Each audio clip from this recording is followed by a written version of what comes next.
कहानी की शुरुआत में हमें दो लड़कियों को दिखाया जाता है जिनका नाम हंटर और बैकी था। ये दोनों लड़कियां 2000 फीट ऊंचे एक टावर पर फंसी हुई थीं। इनके फोन्स में नेटवर्क भी नहीं था, इसलिए वो दोनों किसी को कॉल करके मदद भी नहीं मांग सकती थीं।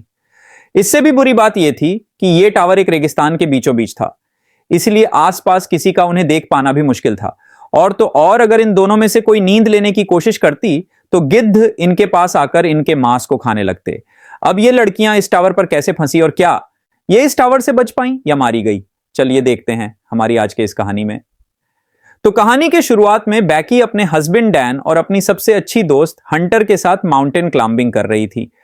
तभी डैन को एक छोटी सी केव दिखती है जिसमें वो अपनी ग्रिप बनाने के लिए उसमें हाथ डाल देता है, लेकिन अचानक ही उस केव में से एक पंछी बाहर निकलता है, जिसकी वजह से डैन अपना बैलेंस खो देता है और नीचे गिरने लगता है। लेकिन सेफ्टी वायर से बंधा होने की वजह से वो बच जाता है। यहां पर डैन माउंटेन को पकड़ने की कोशिश करता है। हंटर और बैकी उसकी मदद करने के लिए उसके पास आ ही रही थी कि तभी डैन की सेफ्टी वायर टूट जाती है और वो नीचे गिरकर मर जाता है। यहां से सीन प्रेजेंट में 1 साल बाद दिखाया जाता है, जहां बैकी आज भी उस इंसिडेंट में मरे अपने हस्बैंड को याद करके बहुत दुखी थी। वो काफी ज्यादा ड्रिंक करने लगी थी, जिससे वो डिप्रेशन में थी। उसकी इस बात से उसके फादर जेम्स उसको लेकर काफी परेशान थे। वो बैकी को उस इंसिडेंट से मूव ऑन करने को कहते हैं, लेकिन बैकी उनकी कोई बात मानने को तैयार नहीं थी। एक दिन बैकी अपने लाइफ से परेशान होकर बहुत सारी दवाइयां एक साथ खाकर सुसाइड करने की कोशिश करती हैं कि तभी उसके फोन पर हंटर का कॉल आता है, जिससे वो सुसाइड नहीं करती। अगले दिन हंटर उसके घर जाती है। हंटर बैकी को उस इंसिडेंट से बाहर निकालने के लिए उसको कहती है कि उसने B67 टीवी टावर पर क्लाइंब करने का प्लान बनाया है और जिसमें तू भी मेरे साथ क्लाइंबिंग करने चल रही है। अब क्योंकि हंटर जानती थी कि बैकी को एडवेंचर प्लेसेस पर जाना बहुत पसंद था और काफी लंबे समय से उसने कोई एडवेंचर भी नहीं किया था, बैकी जो इस टाइम काफी परेशान थी, इसलिए वो हंटर को क्लाइंबिंग करने से मना कर देती है। लेकिन नेक्स्ट मॉर्निंग जब वो किचन में रखी अपनी मेडिसिन्स लेने चाहती है तो वो थोड़ा सोचते हुए डिसाइड करती है कि वो उसके साथ क्लाइंबिंग करने जाएगी। इसके बाद हंटर और बैकी दोनों उस टावर की ओर निकल जाते हैं। रास्ते में बैकी हंटर के फोन में उसकी कुछ पुरानी फोटोज देखने लगती है। जैसे ही वो स्क्रॉल करते हुए आगे और फोटोज देखती है तो हंटर की एक फोटो में वो नोटिस करती है कि हंटर के कंधे पर एक लड़के का हाथ था। बैकी हंटर से उस लड़के के बारे में पूछती है, लेकिन हंटर उसे कुछ भी बताने से मना कर देती है। तभी यहां बैकी के फोन पर उसके फादर का कॉल आता है, लेकिन वो कॉल पिक नहीं करती। काफी देर ड्राइव करने के बाद वो एक होटल में रात गुजारने के लिए रुकते हैं। डिनर करते वक्त बैकी को पता चलता है कि हंटर अब एक यूट्यूब व्लॉगर है और यूट्यूब रेवेन्यू से ही वो अपनी ट्रैवलिंग का खर्च उठाती है। इसी दौरान बैकी की नजर विंडो के बाहर उस टीवी टावर पर पड़ती है जहां पर वो दोनों जा रही थी। हंटर बैकी को बताती है कि यह टावर यूनाइटेड स्टेट का चौथा सबसे ऊंचा टावर है। नेक्स्ट मॉर्निंग बैकी और हंटर अपनी कार में बैठकर अपना सफर जारी रखती है। यहां पर हंटर ड्राइविंग करते करते ही अपनी यूट्यूब चैनल के लिए व्लॉग बनाने लगती है, जिसमें वो अपने व्यूअर्स को बताती है कि वो अपनी बेस्ट फ्रेंड के साथ उस टीवी टावर पर चढ़ने वाली है। इसके बाद फाइनली वो दोनों उस टीवी टावर के पास पहुंच जाती हैं, जहां उन्हें गेट पर एक डेंजर साइन के साथ ताला लगा हुआ मिलता है। यहां से वो दोनों गाड़ी को छोड़कर पैदल ही आगे जाने लगती हैं। रास्ते में उन्हें कुछ गिद्ध एक मरे हुए जानवर को खाते हुए दिखाई देते हैं। हंटर इस चीज को भी अपने व्लॉग में रिकॉर्ड कर लेती हैं और उस मरे हुए जानवर की फोटो क्लिक करके अपने इंस्टाग्राम अकाउंट पर पोस्ट कर देती हैं, जिस पर उसे बहुत जल्द ही काफी लाइक्स मिल गए थे। कुछ देर बाद वो टावर तक पहुंच जाते हैं। आर्टॉन से आते हैं। यहां पर हंटर अपना व्लॉग बनाना बंद कर देती है। वहीं बैकी टावर की ऊंचाई देखकर डरने लगती है और उसे लगता है कि वो ये नहीं कर पाएगी, क्योंकि डैन के साथ हुए इंसिडेंट के बाद उसने कभी इतनी ऊंचाई का सामना नहीं किया था। लेकिन हंटर उसे उसका डर दूर करने के लिए कहती है, जिसके बाद हंटर सेफ्टी रोप को उसकी कमर से बांधकर टावर के ऊपर चढ़ना शुरू कर देती है। यह पूरा टावर काफी पुराना हो चुका था, जिस पर बुरी तरह से जंग लगी हुई थी। इस टावर की सीढ़ियां हिल रही थीं और नट बोल्ट भी काफी लूज हो चुके थे। यहां पर ये दोनों काफी ऊपर तक चढ़ चुकी थी कि तभी बैकी के हाथ से सीढ़ियां का एक पुराना हिस्सा टूटकर नीचे गिर जाता है, जिससे बैकी थोड़ा डर जाती है, लेकिन वो हिम्मत करके फिर से उस टावर के ऊपर चढ़ने लगती है। ऐसे ही धीरे धीरे वो आधे टावर तक पहुंच जाती है, यानी 1000 फीट ऊपर, जहां से शहर काफी छोटा दिखाई दे रहा था। ये दोनों यहां पर कुछ देर आराम करती हैं और पानी पीने के बाद फिर से क्लाइंबिंग करने लगती हैं। थोड़ी देर बाद वो 1800 फीट ऊपर पहुंच चुकी थी और अब उन्हें सिर्फ 200 फीट ही ऊपर चढ़ना था। बैकी इतना ऊपर चढ़कर काफी डरने लगती हैं क्योंकि वहां हवा बहुत तेज चल रही थी और सीढ़ियां भी काफी पुरानी होने की वजह से हिल रही थी। वो हंटर से कहती है कि अब उन्हें वापस नीचे जाना चाहिए, लेकिन हंटर उसे बोलती है कि अब इतनी ऊपर आकर उन्हें हार नहीं माननी चाहिए। जिसके बाद वो वापस से ऊपर चढ़ने लगती हैं। यहां से टावर के ऊपर चढ़ने का रास्ता काफी खतरनाक था। रास्ते में लगी कुछ डिस्क को हंटर ने काफी आसानी से पार कर लिया था और अब वो बैकी को भी उन्हें पार करने में मदद कर रही थी। अब जैसे जैसे वो ऊंचाई पर जा रही थी, वैसे वैसे हवा का प्रेशर भी बढ़ता चला जा रहा था, जिससे बैकी और ज्यादा डर रही थी। इसी बीच सीढ़ी के पुराने नट बोल्ट एक एक करके अपने आप निकलने लगते हैं, लेकिन इस बात से अनजान वो दोनों ऊपर चढ़ना जारी रखती हैं और फाइनली वो दोनों टावर के टॉप पर पहुंच जाती है, जहां एक और नट बोल्ट खुलकर अच्छा कंटेंट देने के लिए बैकी को ड्रोन का रिमोट पकड़ाकर खुद उस टावर के सहारे एक हाथ पर लटक जाती है। शॉट्स लेने के बाद वो वापस से ऊपर आती है और सेम यही चीज बैकी को भी करने के लिए कहती हैं, लेकिन बैकी उसे ऐसा करने से मना कर रही थी, जिस पर हंटर उससे कहती है कि उसका डर भगाने का यह सबसे बड़ा मौका है। जिसके बाद बैकी हंटर का हाथ पकड़कर वही स्टंट करती है और हंटर उसकी सेल्फी लेने लगती है। इसके बाद बैकी वापस से ऊपर आ जाती है। यहां पर बैकी अपने हस्बैंड डैन की अस्थियों को लेकर आई थी और डैन को याद करती हुई वो उसकी अस्थियों को यहां विसर्जित कर देती है।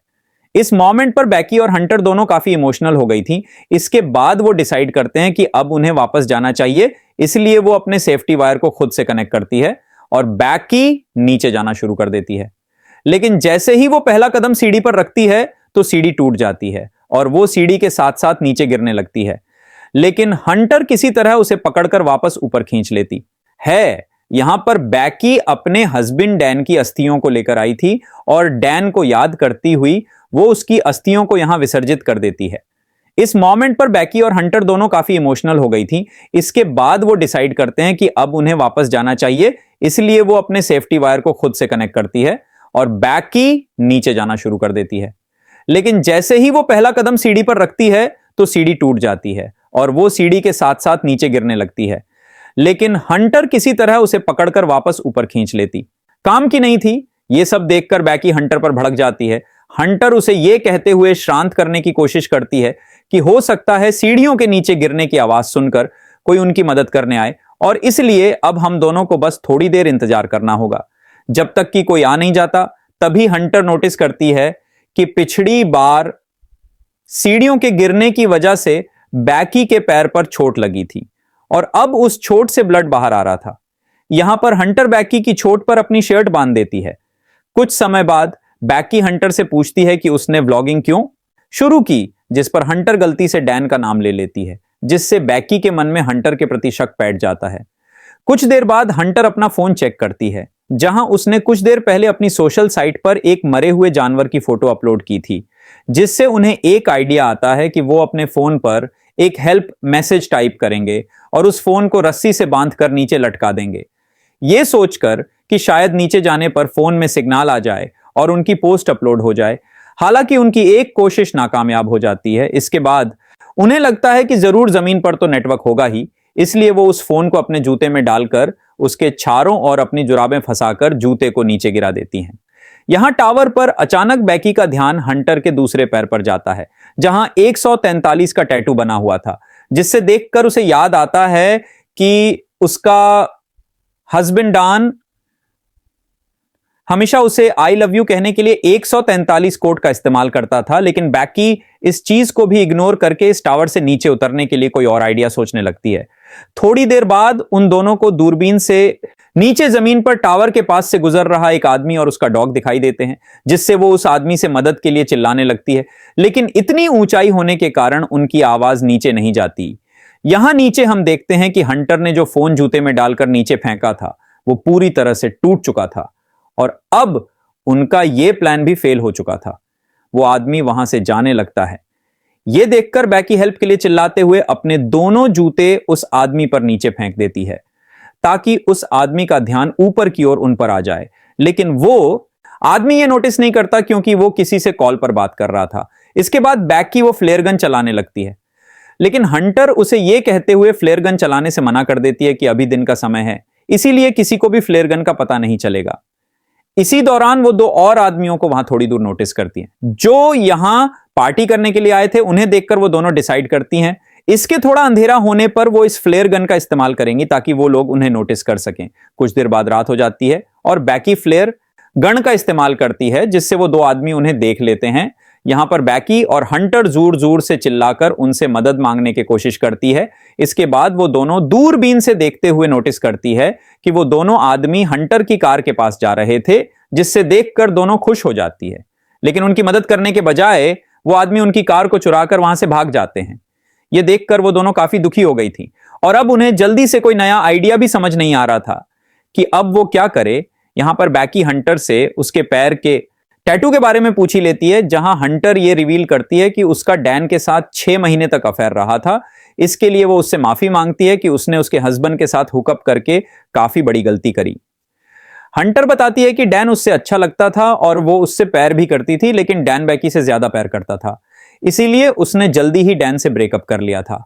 बैकी ये सुनकर और भी ज्यादा डिसअपॉइंट हो जाती है कि उसकी बेस्ट फ्रेंड और उसका हस्बैंड दोनों ही उसे चीट कर रहे थे। अगली सुबह बैकी फोन चेक करती है, जहां उसे पता चलता है कि इस टावर पर चढ़े उन्हें 24 घंटे बीत चुके हैं। अब क्योंकि उन्हें काफी भूख और प्यास भी लग रही थी, इसीलिए हंटर डिसाइड करती है कि वो नीचे डिस्क पे जाके अपने बैग को लेकर आएगी, जिसके लिए वो सेफ्टी रोप को टावर से बांधकर नीचे उतरने लगती है। लेकिन डिस्क से थोड़ी दूर पर वो रस्सी छोटी पड़ जाती है, जिससे हंटर उस बैग तक नहीं पहुंच पाती। अब उसके पास कोई और चारा नहीं था, इसलिए हंटर अपने साथ बड़ी रस्सी खोलकर उस पर लटक कर जंप लेते हुए डिस्क पर कूद जाती है। वो बैग को उठाकर उसमें से पानी की बोतल निकालकर पीने लगती है। इसके बाद वो अपनी सेल्फी स्टिक की मदद से बैग को रस्सी से लटका देती है और खुद भी कूदकर उस रस्सी को पकड़ लेती है। तभी बैकी उसे ऊपर खींचना शुरू करती है। यहां पर हंटर भी ऊपर चढ़ने लगती है और वो बस ऊपर पहुंचने ही वाली थी कि तभी उसके हाथ से रस्सी फिसल जाती है, जिससे वो तेजी से नीचे गिरने लगती है। यह देखकर बैकी की धड़कन एकदम से तेज हो गई थी, क्योंकि अपने हस्बैंड को खोने के बाद अब वो अपनी बेस्ट फ्रेंड को नहीं खोना चाहती थी। लेकिन जैसे ही बैकी डरी हुई नीचे देखती है तो हंटर उसे रस्सी पर लटकी हुई देखती है। हालांकि हंटर के हाथों में काफी चोट लग गई थी, इसलिए बैकी अपनी पूरी ताकत लगाकर हंटर को टावर के ऊपर खींच लेती है। थोड़ी देर बाद बैकी एक हेल्प नोट लिखकर ड्रोन में फंसा देती है और ड्रोन के सहारे पास के होटल तक पहुंचने की कोशिश करती है। लेकिन ड्रोन में बैटरी कम होने की वजह से वो ज्यादा दूर नहीं जा सकता था, इसलिए वो उसे वापस अपनी ओर ले आती है। यहां अब फिर से वो दोनों टावर पर हेल्पलेस थी। रात में बैकी को एक भयानक सपना आता है, जिसमें वो देखती है हंटर की उस टावर पर ही मौत हो गई और गिद्ध हंटर के शरीर को खा रहे हैं। इससे वो डरी हुई उठती है और तब उसे पता चलता है कि यह बस एक बुरा सपना था। नेक्स्ट मॉर्निंग बैकी के दिमाग में एक आइडिया आता है कि वो टावर के ऊपर लगी लाइट से ड्रोन को चार्ज कर सकती है।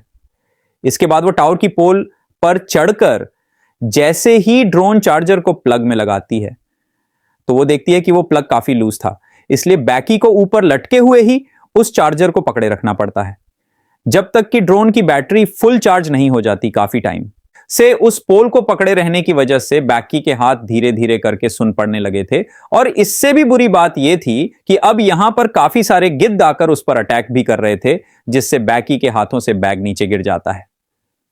थोड़ी देर बाद वो ड्रोन की बैटरी फुल चार्ज हो जाती है, जिससे बैकी नीचे आ जाती है।